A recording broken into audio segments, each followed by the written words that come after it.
Hi, everyone, and good morning. Thanks for joining us in this session where we will be discussing how do we finance the coal transition.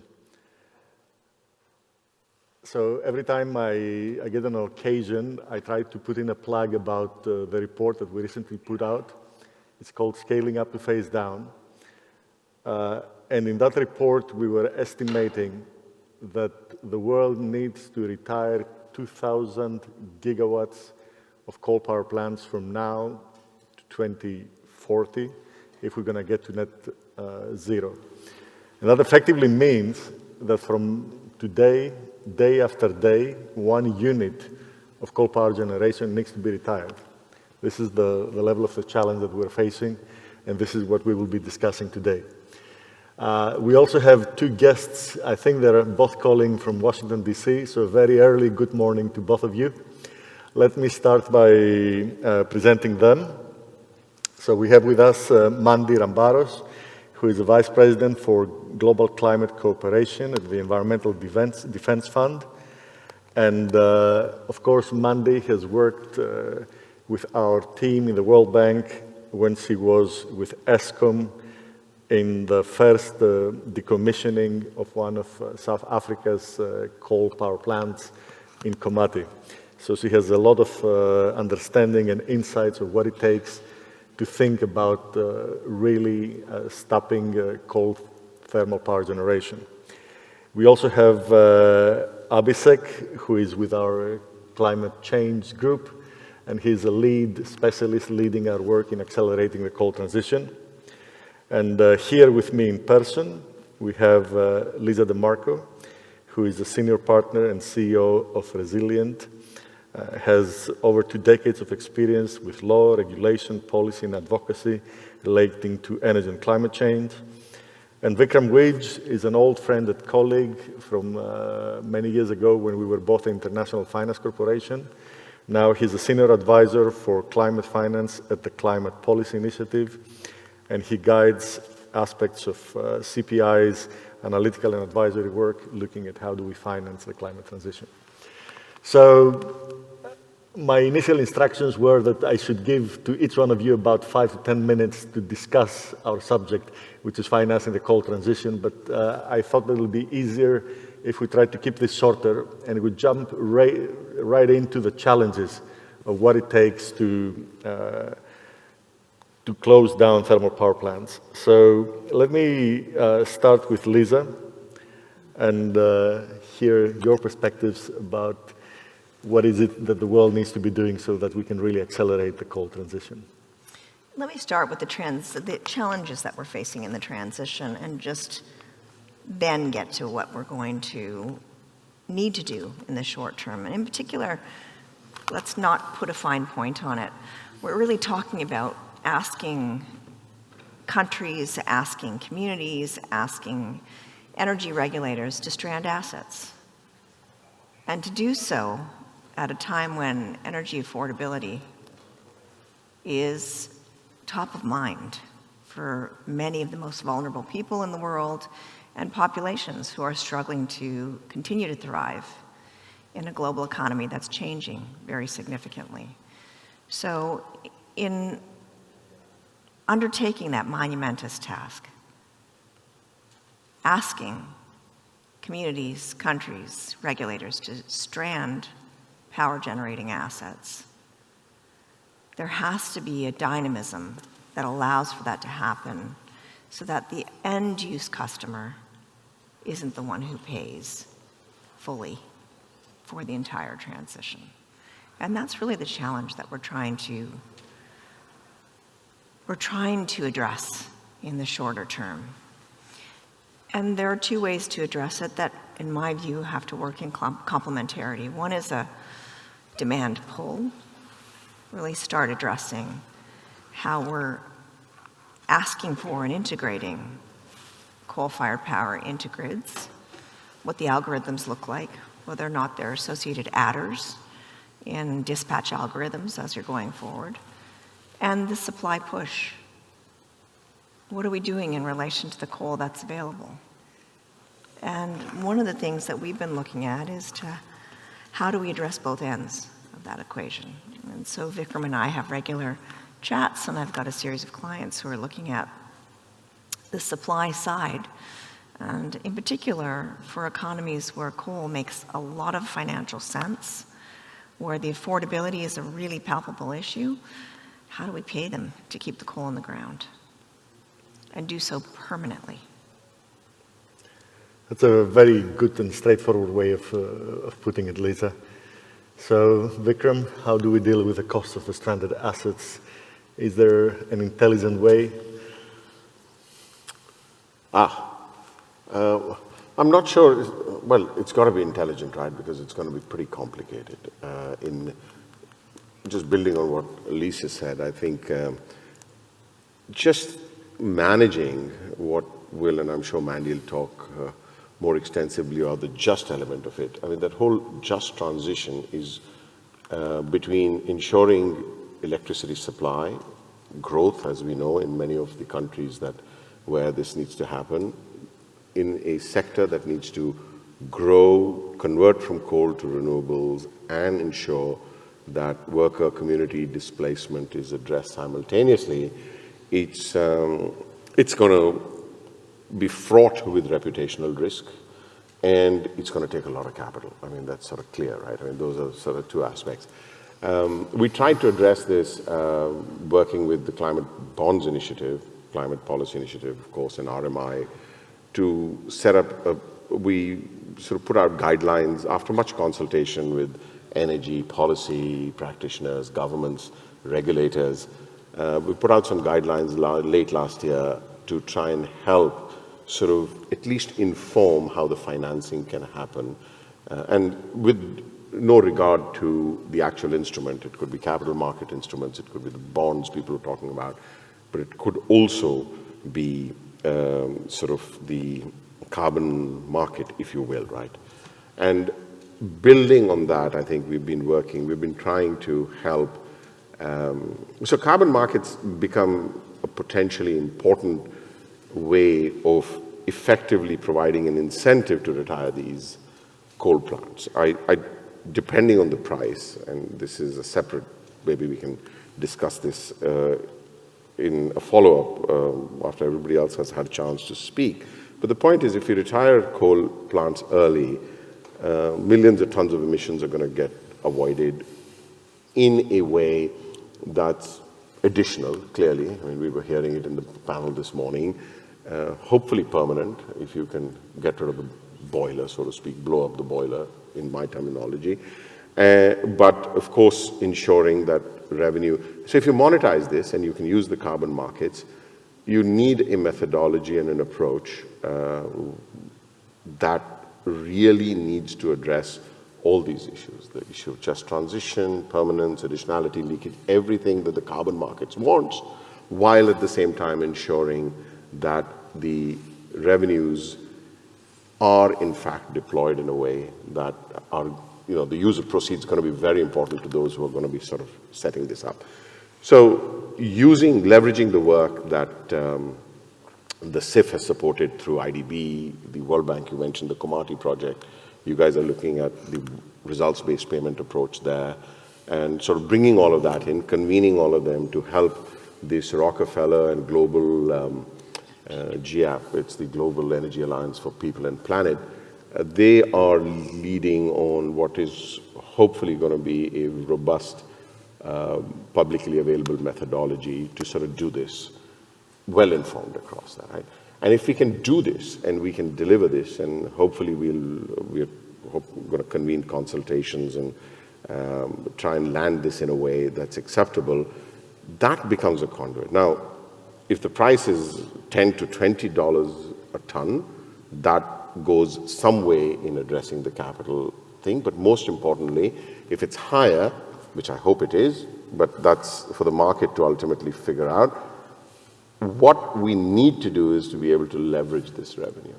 This is not a question of simply paying it off, but for jurisdictions or the plants to be able to make sure that some of this goes not only to the just transition, but also goes to support the pairing with the renewables that need to come online in order to ensure continuity. So I'll stop Very there nice. for now. I think you have both set an interesting scene. First of all, the acknowledgement that we're going to have a significant value of stranded assets. And I think according to our initial estimates, and we're doing analytic work on that, is this runs to about $1 trillion if you want to get all the coal power plants down. So this is what we're talking about, $1,000 million. And then Vikram is suggesting that we can try and figure out ways to bring the carbon credit markets to help with absorbing some of the cost and then expand it with financial instruments. But Mandy, let me come to you now. You were deeply involved with all the difficulties of actually trying to get this done, including approving it among a government which was not always unanimous, and even today is not unanimous in South Africa because the country is facing an actual strong problem and difficulties with its primary supply of electricity. So would you like to walk us through your experience? What is it that you feel you have seen in practice, and what is it that you have learned that might be helpful as we think about how do we accelerate this going forward? Thanks, Demetrius, and good afternoon to everybody. Yes, it's pretty early here in DC, but very happy to be joining you all. I think there's two fundamental questions when I look back and in hindsight, what were the two things we were trying to answer? And one was, what does the just energy transition cost, every part of that, and who pays for it? If we look at how we had to address this, we had to place equal value on the different buckets. So the energy transition itself, how do you transition from coal to renewables or from coal to cleaner technologies, was really needed real backing in terms of energy modeling, the data, understanding the system challenges. Like you rightly say, we have challenges in South Africa in terms of supply of capacity, but also grid stability. So, you can't glibly say, let's just shut down 20 gigawatts of coal and not have a plan backing how you are going to then replace that or make sure that we have system stability. So we ran over 100 energy modeling scenarios to answer that question. And those energy modeling scenarios had to solve for not just decarbonization, but stability of the grid and what it would take to shut down coal and start building replacement capacity. But equal importance had to be placed on socioeconomic modeling. So the first bucket I would say is data supporting your energy modeling, your energy plans. The second bucket was data supporting socioeconomic modeling. And this is not just desktop study. Absolutely, we had to run economic models in terms of GDP impacts, job impacts, and all of that. But also going out to site and talking to people and understanding what shutting down a coal-fired power plant and shutting down, the coal mine related to these activities meant in terms of people's daily livelihoods. And Abi and the team were quite involved with us, in fact, in doing some of these stakeholder engagements, which they did independently of Eskom, and heard, some really horror stories in terms of how people felt about that. And you really needed to talk to people to understand that. So I think that's the second bucket. The third bucket was the financing modeling. How do you finance all of this? How do you quantify the costs? And so in terms of the energy transition itself, so the technology transition from coal to renewables, you can understand those costs because you put them into the model and you spit out a number, and the numbers you put into the model have to be very close to what the South African experience is or what the costs would be in South Africa. And if you read a lot of literature around this, you would know that capital costs are far more expensive in developing countries due to the risks of investing in developing countries, the uncertainty around energy policy and all of those things. So even though renewables on a capital basis is coming down and has drastically reduced over the years, it's still more expensive in developing countries. So that cost you need to understand, but the other cost you need to understand is the cost of the just transition. How do you quantify that? How do you quantify the job creation, the additional revenue streams that will be required? So that's the third bucket. And then the fourth bucket is the stakeholder inclusivity process, the stakeholder engagements, talking to people, understanding. And ideally, you should be building replacement capacity long before you start decommissioning plant so that you give yourself that headroom Clearly, we didn't have that headroom in South Africa, and the country is still struggling to meet its JETP commitments for that reason. But I think in going forward, one of the lessons learned is that we really need to start looking at how do you finance and start building capacity long before you start talking about decommissioning or planning for decommissioning. So also then coming back to that financing question, it is not a one size fits all. You know, what we found was we needed multilateral banks, development finance institutions to come in and de-risk the initial investments, and then you would get private sector co-financing or commercial banks, commercial lenders prepared to co-finance. So you have to look at that full capital stack and understand that full financing stack before you can go out and say, you know, this is the model that will solve the world. So, Demetrius, I'll just leave it there, but I'm just saying that those four buckets are all very important and all interchange. We can't work in silos on that to understand the full cost and to understand who pays. Thanks. Thank you very much, Mandy. So Abhishek, coming to you, you have been deeply involved with the climate investment funds. We're all working on to accelerate the coal transition. What is your sense about the challenges in front of us and the appetite of the world to finance the transition itself? Thank you, Demetrius. And I could not have found a better way to venue to do this call. I'm in Macedonia on an old mine, which has been refurbished with solar PV of 10 megawatt or so. So perfect venue. I'm in a tight control room, so bear with me if you lose me for a second.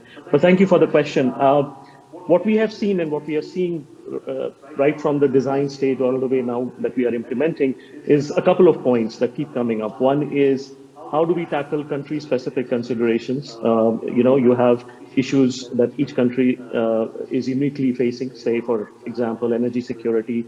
We are hearing that in India, in North Macedonia, some of the others. How do we tackle all of that while trying to survive, while the government and our stakeholders are trying to survive the political cycles in those countries? And how do you continue pushing this agenda? And the second big challenge is, how do you propose a holistic toolkit, a holistic platform to tackle the issues related to people, to tackle issues related to infrastructure? And that's what led us to the creation of the ACT investment program, which offers this kind of a flexible, holistic financial toolkit that is built on the availability of concessional resources deployed through our MDB partners, including World Bank and others, and try to solve three main challenges. And the first challenge is that related to governance, which is issues related to policy and institutional reforms, issues related to coming up with the right kind of transition strategies, the communication strategies. We heard from Andy about the role that stakeholder engagement plays in this process. How do we ensure that inclusive consultations are held to design and put the country on that coal transition pathway? The second challenge is with regard to, of course, the critical one, the just transition of communities that stand to be affected as a result of the transition.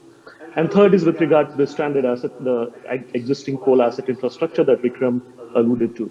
And so through these, through the ACT program, we try to offer concessional resources at scale to select countries, which has been our business model, as you know. And we offer them funding to support each of these three, to address each of these three challenges through three different pillars. We have selected, our governing body has selected India, Indonesia, South Africa, Philippines, and now North Macedonia and Dominican Republic to be supported through the program. And that's what we are working on right now for each of these countries, to put together what we call an investment plan, which is a strategic document that identifies how a set of specific activities can help a country move towards and achieve its coal transition ambition. So we are getting and moving along in the process. We have South Africa whose investment plan was approved last year. We have Indonesia, hopefully India coming up, and we are in the process of developing the other three. And so we believe that through these programmatic approaches that can allow us to tackle these challenges of people, of policy and institutional reforms, of trying to use existing infrastructure, retiring, decommissioning, and then repurposing them with climate smart alternatives. this way we should be able to tackle and demonstrate what are the potential modalities, what are potential models that can be implemented to facilitate coal to clean transition in client countries. Let me stop here, but happy to come in. Thanks a lot, Abhishek, and I really appreciate that both you and Mandy are quite eager early in the morning to participate here and very much provide your key points. Lisa, I would like to get back to you, and I think you said it very nicely when you said we have an issue that we are asking companies, we're asking investors, and effectively governments to strand assets. That in one way or the other means we're destroying value, right? So, and we heard about the issues that we need policies to do that. Vikram mentioned that we need to understand how these plants are dispatched, what is the real value for the reliability of the systems, how do we do that? And then, of course, we have all the other aspects that both Mandy and Abhishek mentioned, which is we have to deal with people, with communities, in some cases, beyond the power plants, the supply chain of coal. So, as we try to get into a way that all of these different values that in one way or the other needs to be changed or destroyed, and then, as Vikram mentioned, we need to translate them into carbon credits so that we can somehow find a way to finance all of that. Because many of these are pure costs. There's no return on an investment that essentially shuts down coal power plants. How should we be thinking about that? And to what extent do you think we have an approach that is widely accepted on what should be included in this basket of different values that need to be brought down? Let me start backwards. Is it widely accepted, and are we at a standardized, harmonized approach to do this yet? We're not there. Okay. But we're getting there. Yeah. We're getting there. So I come from a jurisdiction in Canada, Ontario, that did in fact phase out coal-fired power. And the government that did that lost an election on the basis of having done that. Was it the right thing to do? Is the government that's now in power taking full credit for that action? Absolutely, it was the right thing to do. But what do we do to not have this viewed as value destruction, but have it viewed as value diversification? What points of emphasis are we going to change in the value chain? Let's start through the whole continuum. First of all, we've got to mine the coal. And there's value in the concessions. There's value in the land. There's value in the associated use of the land. So not mining the coal, not harvesting coal that truly would be used for power production and is ideal for it, is part of the value diversification. Using the plots of land for nature-based climate solutions as well is one element of potentially enhancing or diversifying the value of an otherwise mining concession. Then let's go into assuming that the coal was mined. You have to get it into production in the plant. So assuming that we've got a coal-fired power producing plant, it's readily using that coal to actually create power, creates emissions. There are ways that in the short term, you can minimize the amount of emissions associated with that by over-air firing, by associated enhanced better types of coal use, and by facilitating biomass co-firing in certain instances. So that's a short-term element to actually get to full phase out. And then if you look at actually stranding the asset and having the system operator truly integrate the cost of emissions in the associated output of power, there are things like creating an adder to any coal-fired power generation unit that's coming online. So the dispatch algorithm doesn't view the cost of the power as $5 a megawatt hour. It's 5 plus an adder. This has a way of shifting the actual dispatch preference to lower sources of emissions, to power with lower sources of emissions. And ultimately, if we can actually pay through a carbon credit payment for non-production of that power through a detailed assessment of permanency throughout the system, then we've got something. We've got diversified value from what was historically a unit of power production from the dirtiest, from the highest emission sources of power production, to non-production and acceleration into different diversified sources of power on the grid. That's how you can actually use the power of carbon markets to do what we need to do, not 10 years from now, not 5 years from now, not today, but really yesterday. So just a quick follow-up. So who paid for most of these costs in the case of the Ontario power plant? The customer, and this is how the associated election was lost on this basis.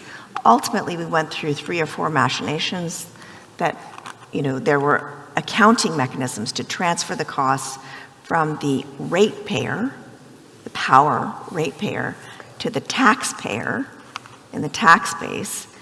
But it was really unfortunate in terms of timing, because this happened about 2 years before Ontario joined the Western Climate Initiative with California, and could have, in fact, harnessed emission reduction or avoidance value from taking those actions. So let's do this at the right timing. Let's not be policy unwise when we're doing this, and do harness the value that's ready, available, sitting in carbon markets to assist with this transaction. So the ultimate customer, particularly in jurisdictions that really, really can't afford it, pay. And the other thing, which is quite controversial, is looking at which customers pay more. Yep. Really controversial, but certainly there are large consumers that can't afford. So I appreciate the sense of reality together with the sense of urgency that you put in. And I think, again, when we look at real life experiences, the important thing is we learn from them. And a couple of immediate lessons that you're bringing forward is make sure that the timing works and that it's not done by every jurisdiction on their own.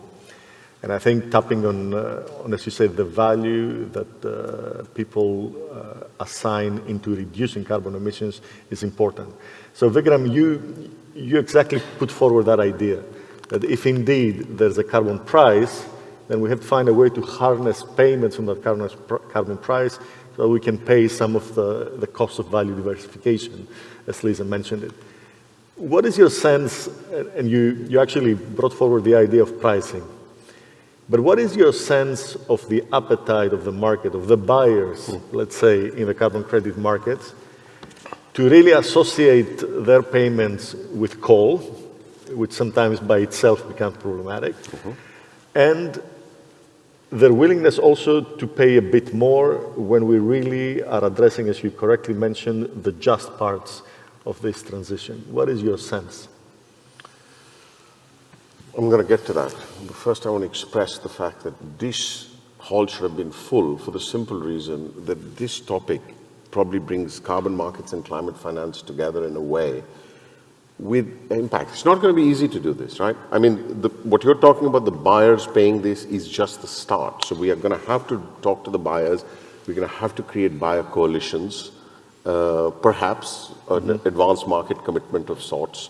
They are going to need transparency and clarity beyond just the affirmation of integrity and all the other issues. So I think the methodology for something like this is just the start, right? We've talked about regulators being involved. You're going to have governments involved. You're going to have to ensure that consumer impact is minimized, not only in terms of price, but also in terms of supply.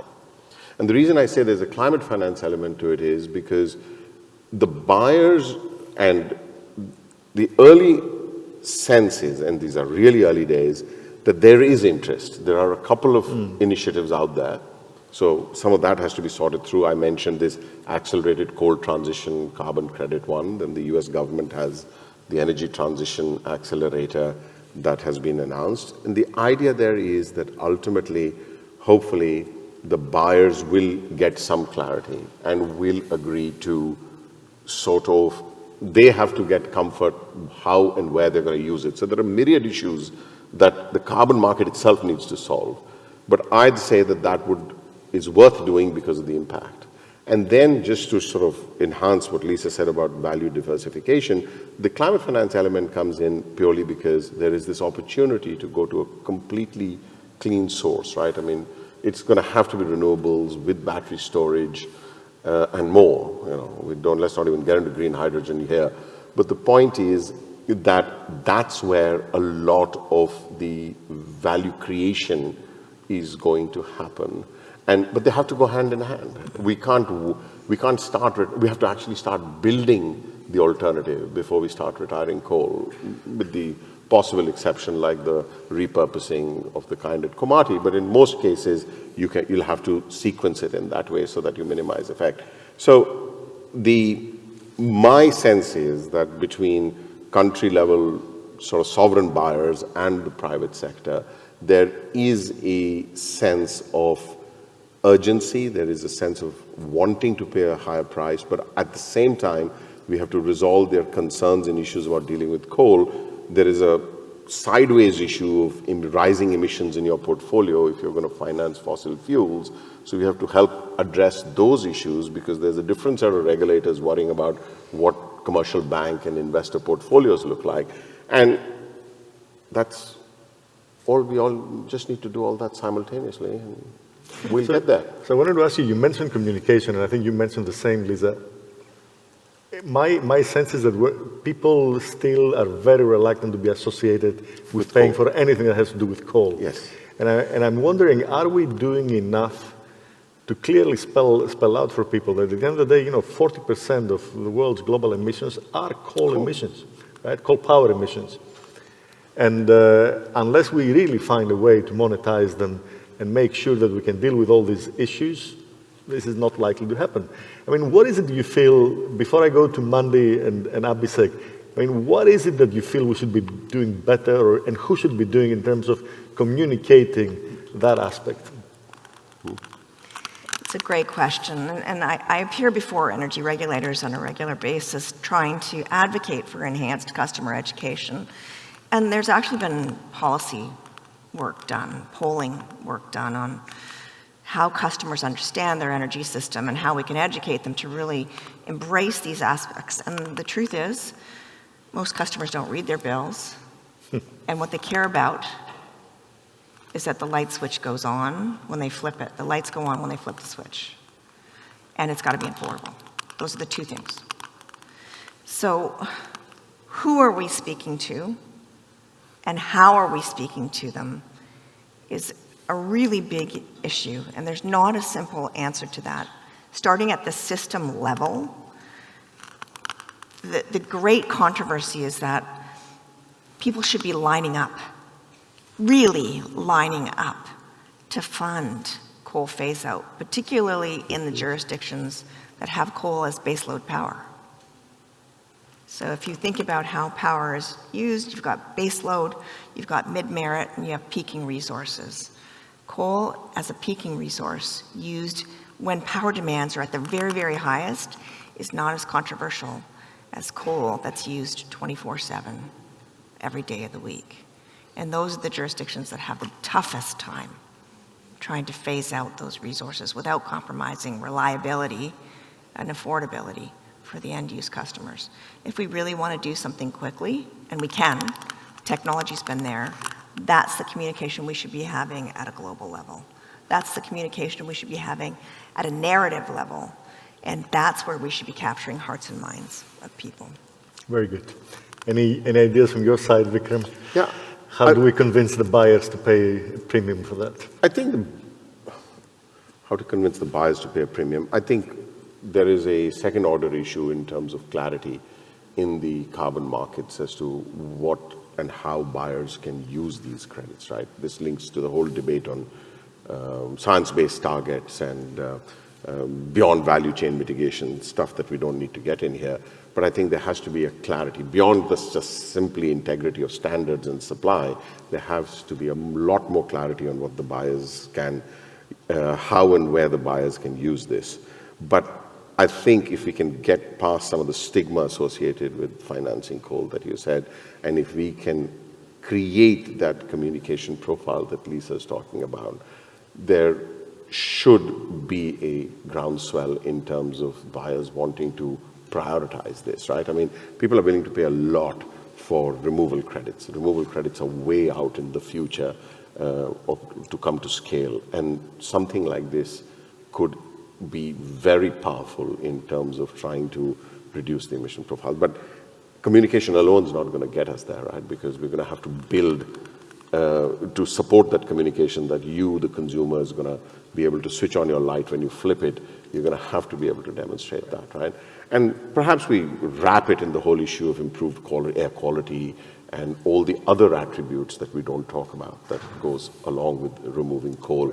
It's near impossible to monetize those kind of things, but it would be fantastic if we could. And even if nothing else, maybe we monetize it through communication. Very good. So Mandy, would like to come to you again in about 3 or 4 minutes. If you can summarize your experience in talking about Komati, and I know that you were planning also to retire additional power plants. I wanted to ask you, what was the easiest thing to get through to decision makers, and what was the hardest? None of it was easy. But, like I said earlier, we did a lot of energy modeling scenarios to understand what the transition plan should look like. That's the easiest part. The technology part is easy. You can do it intuitively without even doing Texas modeling in terms of what is required, and the easiest was to say that we would have to move from coal to wind, solar, PV. In South Africa's case, we needed some firm capacity, which could be gas, but absolutely a lot of storage, battery storage, pump storage. So the technology question, I think, is the easiest question. You can look at any worldwide scenario around that, and it will give you some answers. The hardest part was buy-in from trade unions and from civil society and communities. Civil society, not so much. I think they understood the need to transition. But community-based organizations, when you're standing in front of people and talking about shutting down coal plant, the first question is, what job do I get if you shut this plant down? If I'm unskilled, if I have my generations of my family have been relying on this coal plant, where will my job come from? The hardest part of the steepest learning curve for me personally was the social impact. And I think the book that was recently released by the World Bank on social sustainability spoke about legitimacy of process. So I think even if you're standing there with the best silver bullet solution on how to solve our energy crisis, because the just energy transition actually solves for energy poverty, solves for energy access, solves for job creation, but not today. It's over a long period of time. So even if you're standing there with the best silver bullet option, but your process was not seen as valid, where you didn't include people in your decision making, and there's no legitimacy in the process of getting there, then you won't get buy-in. And for me, that was the hardest thing. And the second hardest thing, as you rightly pointed out when we started, this was the policy alignment. If your government policy is not aligned with what you are trying to pursue, then it's an uphill battle. So getting those two things right has been the hardest thing for us at Komati. But I think Komati is a good news story. And the more we talk about it and the more we expand on those lessons learned, I think other countries can really benefit from that. Thanks. Thank you, Mandy. So Abhishek, you get the last word on this. And you did mention how with the CIFs, we're starting work in 4 countries. Clearly, there's a lot of learning that's coming through. And Vikram correctly mentioned that we need the climate financing that goes together with developing the carbon credit markets. What are the expectations and what is the appetite of the donors on climate finance, to expand this to additional countries? How do you see the situation emerging in terms of climate financing really scaling up towards accelerating the coal transition? Are you optimistic that more money will be coming in on the climate finance side? And what else can be done? What some of the developing countries need to do so that we can ramp up the resources that go into that? Thank you, Demetrius. So when we started the design and the early stages of ACT program, we started with the problems and we did not have a scale in mind.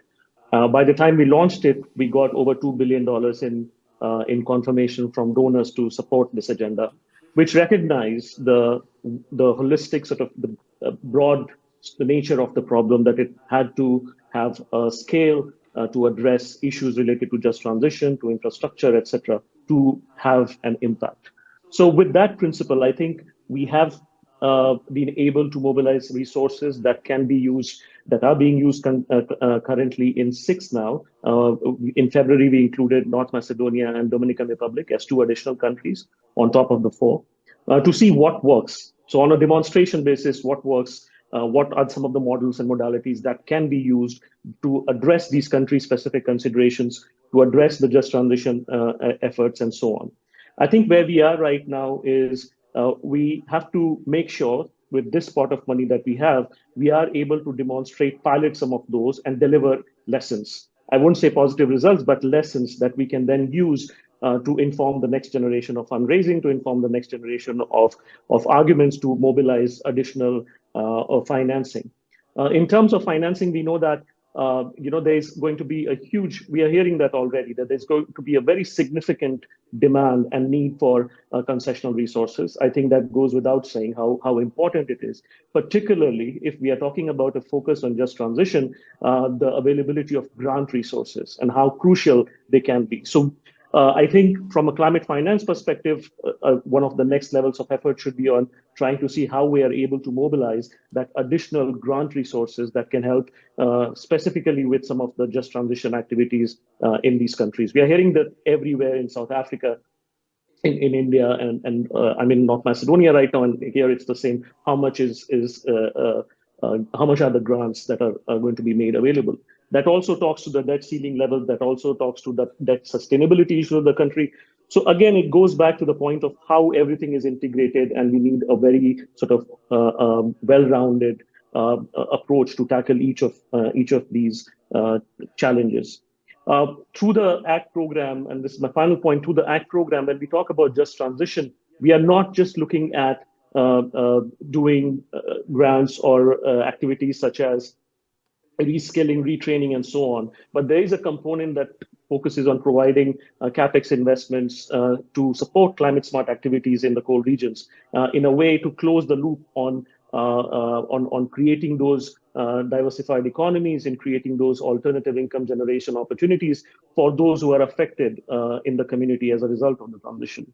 So again, these are just some of the points to say that there is a huge demand for concessional resources, particularly grant resources. And we have been very fortunate to have the kind of ambition that the ACT program reflects. We need to deliver on that and deliver some results that can help us make a stronger case for additional financing that we can mobilize from the global north. So I'll stop here. Thanks. All right. So we're coming to the end of our session. So let me start by thanking especially Abhishek and Mandi for an early morning participation from the other side of the Atlantic. And please join me also to thank Vikram and Lisa in laying down clearly what more needs to be done, the lessons that we learned, and how we can join climate financing, how we can advance more on carbon credit markets so that we can really accelerate the transition away from coal. Thank you all very much.